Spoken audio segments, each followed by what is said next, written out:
আমরা আমরা সবাই টাকার জন্য কাজ করি, কিন্তু এমন যদি হইতো যে আমাদের টাকা আমাদের হয়ে কাজ করে, মানে আমরা কোনো কাজ করব না, রেস্ট নেব, আরাম করব, বাট আমার টাকা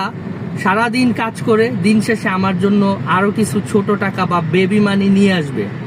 এখন এই প্রসেসটাতে আমরা অনেকেই ফেল করি। আমার টাকা কিভাবে আমার হয়ে কাজ করবে, কারণ আমি তো যেই অ্যাক্টিভ ইনকামটা করি সেই অ্যাক্টিভ ইনকামটা করার পরে আমার লিভিং সাপোর্টের পরে যে এক্সট্রা মানিটা থাকে সেটা দিয়ে আমি ব্র্যান্ডের জামা কাপড় কিনে ফেলি, ব্র্যান্ডের ঘড়ি কিনি, আইফোন কিনে ফেলি, বা আরো কিছু টাকা জমায়া আমি দেশের বাহিরে বা দেশের ভিতরে কোথাও গিয়ে ভ্যাকেশনে গিয়ে টাকাটা আমি ভেঙে ফেলে আবার আমি ব্রোক অবস্থায় খালি হয়ে যাচ্ছি, আবার আমি পরের মাসে আবার টাকার জন্য আমি দৌড়াচ্ছি, টাকা আর্ন করার জন্য আমি কাজ করতেছি। কিন্তু এই লাইফস্টাইলটাকে যদি আমি কন্ট্রোল করি, আমার লিভিং স্ট্যান্ডার্ড যদি আমি ছোট রাখি এবং সোশ্যাল স্ট্যান্ডার্ড ছোট রাখি এবং সেটার সারপ্লাস মানে যদি আমি জমাই